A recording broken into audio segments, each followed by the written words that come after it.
Bien, acá seguimos con esta inmersión de Charca Trova en la historia de Etiopía, ¿sí? Este país de África que pasó, como vimos, por un imperio, después tuvo una etapa de una revolución socialista y finalmente estamos en la actualidad en una especie de federación etno-nacionalista, si se quiere, que ya hablaremos y veremos qué significa. Ahí recordamos, ahí lo tenemos a Etiopía en el continente africano con las fronteras actuales, ¿sí? Y lo que estábamos haciendo era comparando estas tres constituciones que son una especie de foto de cada uno de estos momentos. Bien, habíamos llegado al último momento, ¿sí? Después de esta revolución que derroca al gobierno comunista, el gobierno del Derg, ¿sí? Esta revolución que se encabezaba por una coalición de grupos armados, ¿sí? Estos grupos armados que representaban o buscaban representar, ¿sí? Ciertas nacionalidades, como se va a quedar plasmado en esta constitución, ¿sí? A lo que eran ciertas identidades más regionales, ¿sí? Que se van a sentir o van a plantear, ¿no? Cierta opresión a su cultura y a su expresión política, a la expresión política de esa identidad por parte del gobierno central. Bien, y un poco hemos visto que, ¿no? Lo que queda plasmada, la conquista que queda en esta constitución es, bueno, no la disolución de Etiopía en diferentes estados, ¿sí? Quizás la separación de Eritrea, en ese caso sí, pero el resto sí, y fundamentalmente, ¿no? Lo que es la región de Tigray, que era de donde había surgido el grupo que va a conducir esta lucha contra el gobierno central, ¿no? El Frente Popular de Liberación de Tigray, no se va a escindir de Etiopía, sino que justamente lo que van a hacer es esta federación donde a diferentes nacionalidades, a diferentes identidades se le va a dar un territorio. Ese territorio se le va a dar, ¿no? Autogobierno, incluso el derecho a la secesión, ¿no? A poder separarse del Estado, ¿no? Siguiendo obviamente ciertas pautas. Como habíamos visto, ¿no? En esta concepción de la nación no es una concepción como la que estamos acostumbrados, por ejemplo, acá en Argentina, sino es que, bueno, está este territorio y todos los que vivimos acá somos parte de esta nación, sino que está en términos étnicos, ¿sí? En términos de etnonacionalismo. O sea, ¿sí? Son diferentes marcadores, lo que llaman marcadores identitarios, lo que te dice, bueno, quiénes forman parte de esa nación y quiénes no. Son generalmente los descendientes de cierto grupo, los que practican cierto idioma, tienen ciertas costumbres, cierta religión, ¿sí? Cierta lo que se llama etnicidad. Y eso va a plantear problemas a la hora de demarcar esos territorios, ¿no? Digo, acá tenemos en un mapa cómo quedaron, o cómo están hoy, mejor dicho, estas unidades administrativas que cada una representaba al menos, ¿no? Una de estas naciones o nacionalidades. Eso va a plantear problemas, ¿sí? ¿Qué tipo de problemas? Bueno, si uno parte del territorio y a partir de ese territorio construye, ¿no? Al interior de ese territorio construye una nación, una nacionalidad, un sentido de identidad, bueno, ahí en todo caso la gente que va llegando con otra cultura, con otro idioma, se busca la manera de integrarlo, ¿no? Y sus aportes, ¿no? Digo, su cultura, su idioma, sus costumbres van aportando a esa nacionalidad que su contenido, su cultura es fluida, digo, lo que vemos en Argentina, diferentes tipos de migraciones o diferentes tipos de pueblos conforman lo que es la cultura argentina, que sigue recibiendo gente de diferentes lugares del mundo y siguen aportando diferentes cuestiones, ¿no? Por más que a veces está en discusión qué es lo argentino y qué no. Pero si estamos en un caso de etnonacionalismo, ¿sí? La identidad es una especie de eso, de combo fijo. ¿Sí? Es este idioma, esta religión, esta ascendencia, ¿sí? Y estas costumbres. Entonces lo que va a marcar, ¿sí? Lo que está dado es la nación o esa nacionalidad, y en todo caso lo que fluye más es el territorio. ¿Por qué?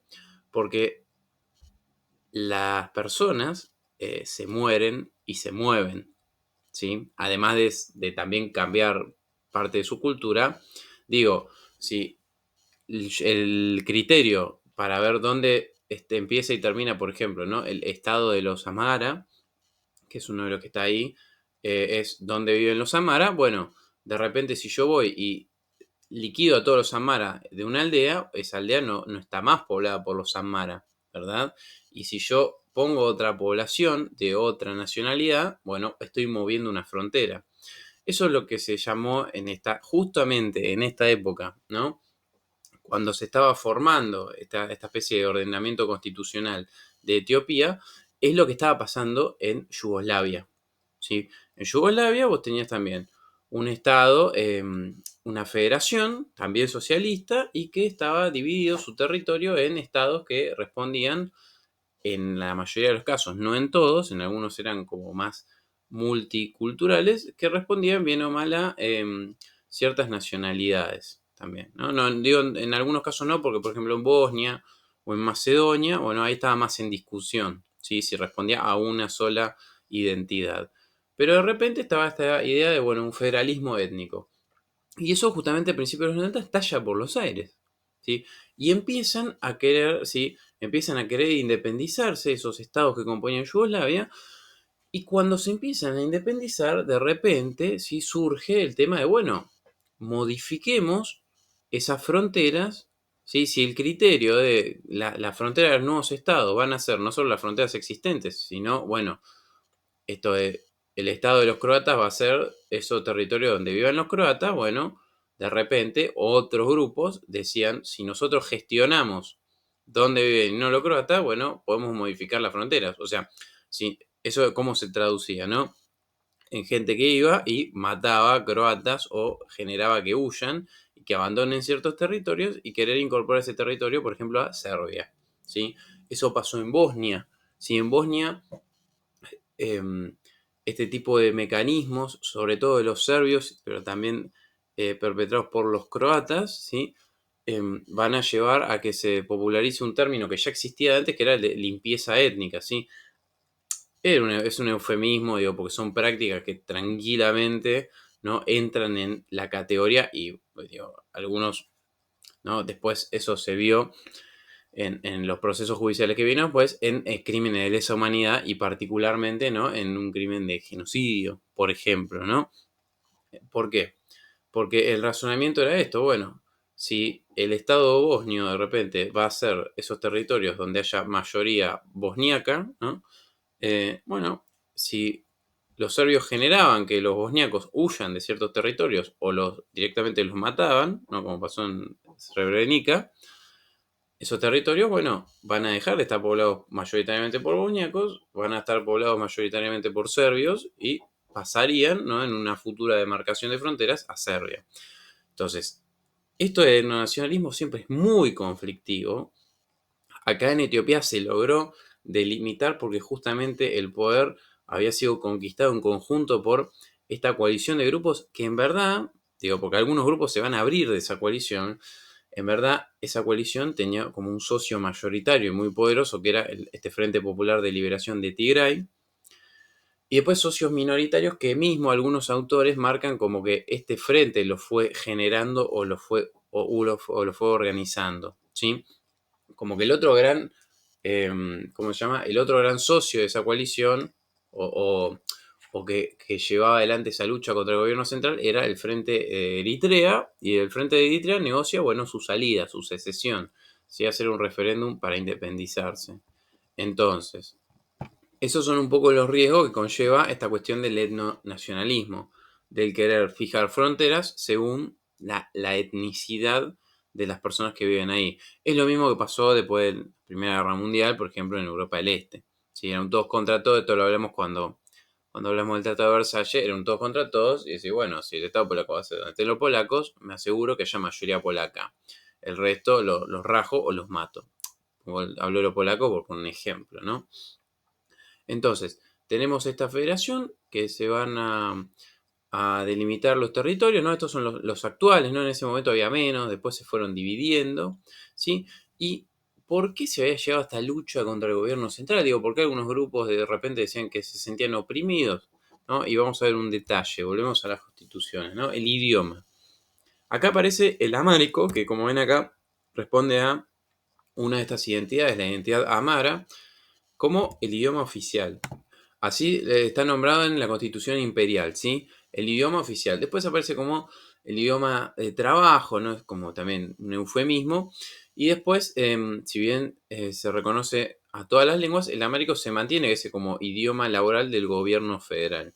Entonces, acá viene el tema, ¿no? Porque Etiopía, dijimos, es un estado que va a entrar al siglo XX como un imperio, ¿no? Y en el siglo XX, como el resto de los estados africanos que se va a ir independizando, digo, en el caso de Etiopía ya era independiente, lo que va a pasar es que va a encarar un proceso de construcción nacional, ¿sí? Y en ese proceso de construcción nacional va a tener la dificultad de ser justamente un imperio. Los imperios pasan por la administración de lo diverso, ¿sí? Es un gobierno que va conquistando e incorporando territorios a un mismo ordenamiento político, ¿sí? Entonces, eso, un imperio en un mundo de estados-nación, ¿no? Entonces, ese estado etíope, lo que había pasado es que nosotros dijimos, no había surgido a lo largo de siglos, pero había empezado un proceso de centralización política en el siglo XIX, para mediados del siglo XIX, ¿sí? Después de un periodo que es lo que llaman la era de los príncipes, es decir, Semene Mesafint, la autoridad de esa dinastía imperial, de esa dinastía salómica, se restaura con un señor que es Teodoro II, ese sería su nombre castellanizado, ¿sí? Y ahí empieza un proceso de centralización política, estatal, ¿no? Y de expansión, ¿sí? Que parte del norte, ¿sí? De lo que ahí vemos como los territorios de Tigray, de Amara, ¿sí? De ahí va a empezar un proceso de expansión hacia el sur y el sudeste, que va a ser encabezado en parte por un señor que se llama Menelik II, así va a ser, ¿no?, coronado emperador, pero que ya incluso Menelik lo va a empezar siendo rey de, se había, se había proclamado rey, ¿no? Pero gobernante de Yewa, de uno de los estados que Yewa, Shoa, ¿no? Soa, hay diferentes maneras de pronunciarlo, ¿no? Porque estamos viviendo de otro idioma. Pero que va a empezar un proceso de expansión, ¿sí? Primero como gobernante de ese estado, después como emperador. Entonces va a incorporar un montón de territorios que están poblados por gente que no comparte esa cultura de esa zona, que esa cultura de esa zona de Amara, de Tigray, es conocida como, o mismo del sur montañoso de Eritrea, ¿no? Como la cultura Abeya, ¿sí? Esa cultura Abeya, que de ahí viene el término Abisinia, ¿no? Esa cultura Abeya se va a plantear como, ¿no?, la cultura civilizada que tiene que expandir y civilizar de alguna manera, ¿sí?, a estos pueblos que van incorporando. Pueblo del Sur, que uno de esos pueblos, por ejemplo, es los Oromo, ¿sí?, que están ahí en la región esta de Oromía, que es bastante grande, eh, pero que así se van a ver, ¿no?, con esa especie de etnocentrismo. Bueno, esta es la cultura que es civilizada, que es dominante, que es la cultura cristiana, que es la cultura que tiene una escritura, un alfabeto, ¿sí?, que es milenaria, ¿sí?, esta cultura abella, que va a avanzar sobre las otras culturas, ¿no? Entonces ahí va a haber una tensión, porque cuando se empieza a definir, ¿no?, en ese proceso de construcción nacional, cuál es la identidad etíope, esa identidad etíope se va a parecer muchísimo a esta identidad abella, ¿sí? Entonces, todo lo que quedan afuera de esa identidad bella es un problema, de repente es como una imposición, ¿sí? Esa identidad, ¿no? Parece como algo ajeno, más por ejemplo cuando en el sur, ¿no?, tanto los oromos como también los somalíes que están ahí, lo vemos en el mapa, tenían una religión que era mayoritariamente musulmana.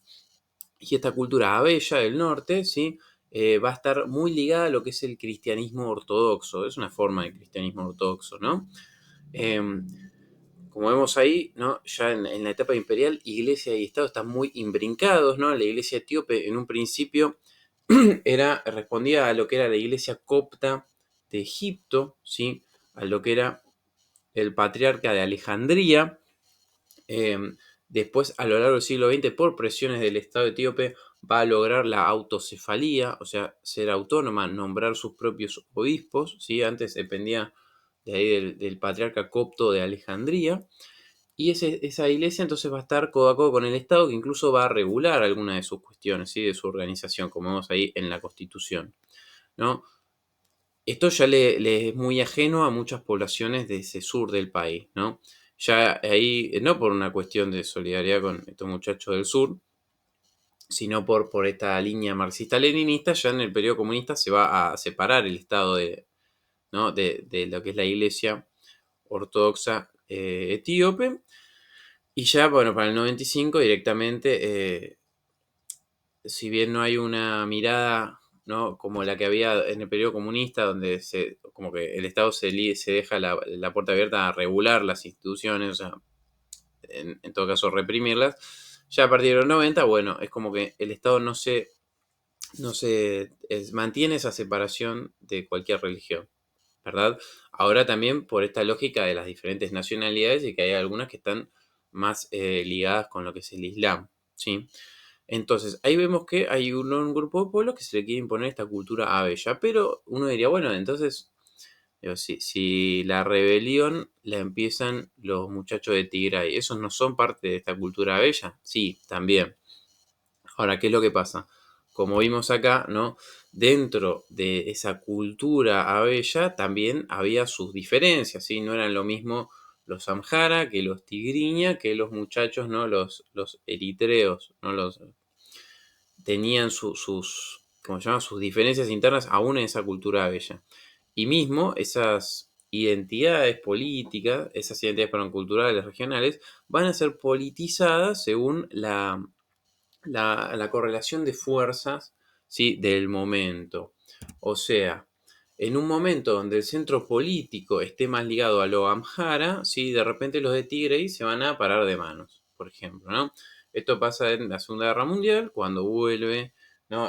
Haile Selassie a poder gobernar el estado etíope después de haber sido ocupado por los italianos. No va a haber un conflicto desde la región de Tigray que va a ser conocido como el Weyane, ¿sí? O el primer Weyane. Y eso en su momento no está claro, o sea, en su momento no está claro, digo. Eso podría ser visto como una tensión meramente política, así de correlación de fuerzas, de relaciones de poder, pero en retrospectiva se le ha dado, digo, uno es cuestionable, es un debate que está abierto, si en verdad no era una cuestión que estaban atravesadas también este tipo de identidades, y si no era un tema de los tigriña contra ese centro más que se estaba amarizando. ¿Se entiende? Eso después, bueno, ya con el desarrollo ya de un nacionalismo mucho más intelectual, mucho más no elaborado teóricamente, ya en el periodo de lo que es finales del imperio y principios del régimen comunista, bueno, ya van a surgir estos grupos que se van a, eh, se van a expresarse como que son, bueno, etnonacionalistas, ¿sí? Ya esa lucha contra el gobierno central va a ser no solo por una cuestión meramente política, en un sentido ideológico, sino que va a ser planteada como, bueno, nosotros venimos a representar, ¿no? Un segundo Guayane, ¿no? Una segunda rebelión de los tigriñas contra ese Estado central que los oprime, porque es un Estado que mantiene, ¿no? Cuestiones vinculadas con otra cultura, la cultura amhara, ¿sí? Por ejemplo, el idioma. Por poner un ejemplo, ¿sí? De cómo estas identidades más culturales se van politizando y se van instrumentalizando por los diferentes sectores políticos para lograr sus luchas. Por ejemplo, ¿no? Otro ejemplo es, en el fin de los 90 va a haber una guerra entre Etiopía y Eritrea por una cuestión fronteriza, puntualmente en un lugar llamado Badme. Y también las identidades se van a instrumentalizar también para lograr objetivos políticos, ¿no? Este frente de tigriña que va a estar en el poder le va a decir a los Amhara, bueno, bánquennos en la guerra, porque nosotros somos Abella, ¿sí? Y nuestros antes hermanos eritreos nos traicionaron. Y también se va a jugar, ¿no? La tensión entre el sur y la cultura abella, cuando de repente va a haber soldados del sur, ¿no? Esto lo analiza Kjetil Tromboll, un autor que está nombrado al final, ya lo vamos a hablar. Cuando el tipo dice, bueno, no sé, los soldados del sur de repente, cuando peleaban contra los eritreos, es como que hacían desastres. ¿Por qué? Porque eran encima, o sea, era una mayor distancia. El gobierno los instrumentalizaba de esa manera, como bueno, ustedes fueron oprimidos por los Abella, estos eritreos fueron parte de esa opresión Abella en su momento, bueno, no le tengan misericordia, ¿sí? Entonces esas identidades se van instrumentalizando. Mismo es lo que pasó, o lo que plantean algunos que pasó en este conflicto que estalló hace un par de años durante la pandemia, ¿no? Con el tema de Tigray, cuando el Frente Popular de Liberación de Tigray se pierde, ¿no? Esa correlación de fuerzas en el gobierno federal y se repliega a lo que es el gobierno regional, bueno, y hay un conflicto armado entre las fuerzas tigriñas y las fuerzas federales. Bueno, también la población amhara, por ejemplo, va a ser movilizada por el gobierno, se van a formar milicias, eso es lo que plantean algunos, para pelear contra ese frente de tigriña. Y lo que va a pasar es que, bueno, también se va a jugar con esto de los tigriñas diciendo estos Anjara que nos vienen a oprimir de vuelta, que siempre nos oprimieron, que siempre estuvieron con el gobierno central, ¿sí? Y por eso hubo grandes problemas de la población Anjara también sufrió bastante en este conflicto por ligarla, por estar vinculados con esto, con el gobierno central, con el Estado, con la opresión.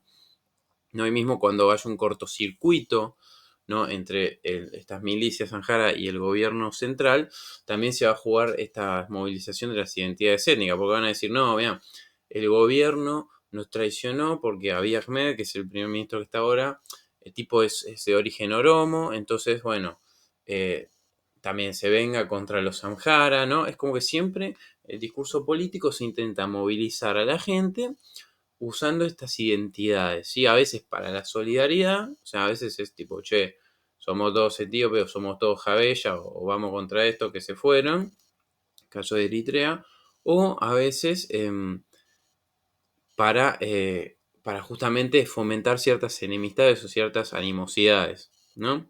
Entonces ya repasamos idioma, región. Bueno, también la capital, ¿no? Si vemos en el mapa, Addis Ababa está como en el medio de la región de Oromía. ¿Por qué? Porque va a ser fundada por este Menelik II, ¿sí? Este rey de Shoa, después emperador. Va a ser fundada como capital imperial después de que avance sobre estos territorios que antes no formaban parte de lo que era el Estado etíope. ¿Sí? Por eso va a quedar ahí en el medio. Y algo simbólico, pero que se ve un poco los cambios y las continuidades, son las banderas. Así que la Constitución se preocupa de regular cómo es la bandera, o de dejar abierta o establecer, bueno, cómo va a ser la definición última de esta bandera.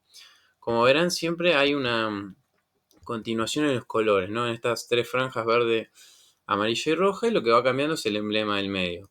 Acá vemos a ese león conquistador de Judá, ¿no? Que refiere a esta dinastía salomónica. Ahí está con las insignias, con la cruz y con la corona. Después acá vemos un loguito que armaron lo del DERG para reflejar un poco el tema de esto de las Fuerzas Armadas, ¿no? La industria, el campo. Se ve ahí como esta alianza entre diferentes sectores del pueblo trabajador. Y acá es curioso, en el 95 dice que, bueno, el emblema debe reflejar la esperanza de estas naciones de vivir juntas en igualdad y unidad. Y bueno, y hermano, la estrella esa, que es la bandera actual de Etiopía, ¿sí? Algunos detalles que nos quedaron, ¿no? Acá es cuando en la constitución del comunismo acá se explicita, ¿no? Que están guiados por el marxismo-leninismo, se habla del partido, ¿no? Es muy interesante en estos regímenes, siempre el partido parece tener cierta supremacía sobre el Estado, porque es como visto, ¿no? Como el guía de la revolución, el que tiene que proteger a la revolución, incluso por sobre el Estado, ¿no? Este partido de trabajadores. Y también esto de defender la integridad territorial, ¿sí? No solo de esta cuestión de, ¿no? Esta amenaza externa que se plantea, como, está el imperialismo ahí, sino, bueno, justamente la unidad del país, porque se estaba peleando, ¿no? Sobre todo acá a fines de los 80 ya era una lucha bastante avanzada, contra esos grupos que eran etnonacionalistas, ¿sí? Entonces acá se plantea, bueno, este gobierno tiene que defender la unidad de Etiopía. Y acá, en el 95, justamente se deja planteado en la Constitución, ¿no? El castigo, ¿sí? Perdón, para aquellos que cometieron crímenes de lesa humanidad, incluso genocidio, ¿sí? Porque, bueno, esto por la represión de lo que había sido el régimen comunista para la oposición política. ¿Y por qué entra el genocidio? Y bueno, porque de repente, si la oposición política se empieza a plantear como que es una oposición, ¿no? Eh, que forma parte de un grupo étnico nacional, bueno, y el gobierno te destruye, o sea, te mata, te desaparece por ser parte de un grupo étnico nacional, bueno, entonces está en discusión si eso es un genocidio o no, ¿sí? Porque esto puede decir, bueno, nos están matando no solo porque somos opositores políticos, sino porque somos tigriños, porque somos amhara o afar, ¿se entiende? Pero nada, esto queda planteado en la Constitución, o sea, fíjense, ¿no? También el signo de los tiempos, también un momento 95, después del genocidio de Ruanda, es en pleno también conflicto ahí en Yugoslavia, ya se habían creado los dos tribunales ad hoc, el de la ex Yugoslavia y el de Ruanda de Naciones Unidas ya estaban creados los dos, ¿sí? Para juzgar, ¿no? Las violaciones y los crímenes de lesa humanidad en esos países. Y bueno, y acá hay un par de autores de lo que estuvimos hablando, y si quieren leer más, está, bueno, Figuet y Ansel hablan de lo que tiene que ver con religión. Trumbull analiza mucho esto de cómo es la instrumentalización de las identidades políticas. Habla también de Eritrea. Yates habla de cómo esos Oromo, ¿sí? Se fueron y qué tanto se fueron integrando, incorporando a ese Estado imperial que los conquistó y que los fue incorporando. Es como que trata de matizar esta idea de que, bueno, vino el Estado etíope y oprimió a los Oromo, ¿sí? Porque digo, hoy uno de los grupos armados Oromo, el Frente de Liberación Oromo, está peleando contra el gobierno, está en conflicto contra el gobierno y hay una causa por el independentismo Oromo. Entonces eh, es un debate que sigue hoy en día y que hay autores que se posicionan de una u otra manera. Y el resto también, bueno, han hablado de la historia política de Etiopía o del Cuerno de África, en el caso, por ejemplo, de Reid. Richard Reid habla como del Cuerno de África en general. Y es interesante, así ya para cerrar, ya que lo tenemos ahí, Gerard Brunier, ¿sí? Habla de una categoría interesante que para él es como el hilo conductor de Etiopía y que nos sirve un poco de cierre de esta inmersión, que habla del Mengistu, ¿sí? El Mengistu él lo traduce como poder, ¿no? ¿Pero a qué se refiere con el poder? Él dice, bueno, ¿cuál es la constante en Etiopía? Dice, Etiopía es un imperio y la constante es el Mengistu, ¿sí? Esa idea de poder y de autoridad estatal, que es casi místico, dice él, que es prácticamente sagrado, ¿sí? Entonces, de esa manera le explica, bueno, de que todos los que fueron llegando al poder no disuelven el Estado etíope, ¿sí? Mismo el Frente Popular de Liberación de Tigray, dice él, cuando llegó al poder, no llegó y disolvió Etiopía y lo partió en 8, cada nacionalidad tiene su Estado, ¿no? Sino que cada uno que llega al poder se ve envuelto, ¿no? Por este Mengistu, que sería esta cultura política del poder, ¿no? De ese poder estatal, y trata justamente casi como si fuese, ¿no? Como una tentación, como es el anillo del Señor de los Anillos, ¿no? Que vos lo querés destruir y cuando te lo pones de repente como si te corrompiese ese poder, ¿no? Eh, y a partir de ese Mengistu es como que se trata de continuar. De repente se dan vuelta, ¿no? Lo que le pasaba a los muchachos del DERC, ¿no? Cuando hacen la constitución, en esa constitución no nombran toda la historia de Etiopía. De repente, llegar al centro, llegar a ser el que ostenta ese Mengistu, ese poder del Estado etíope, te pone en una cadena milenaria, ¿sí? Desde el reino de Aksum o desde el rey Salomón, si se quiere, que de repente cortarla, terminarla parece una picardía. De repente vos accedes, ¿no? a un a toda una legitimidad política, una legitimidad simbólica que te hace dudar, che, pero esto lo vamos a debajo o lo vamos a continuar, ¿no? Y ese me parece un concepto interesante cuando lo vi, como para buscarle, ¿no? Este hilo conductor, y eso que se ve desde el Estado, desde la idea del nombre en sí de Etiopía, hasta esa bandera que persiste, ¿no? Y esta idea de la unidad de etíope, que todos lo intentan mantener, ¿no?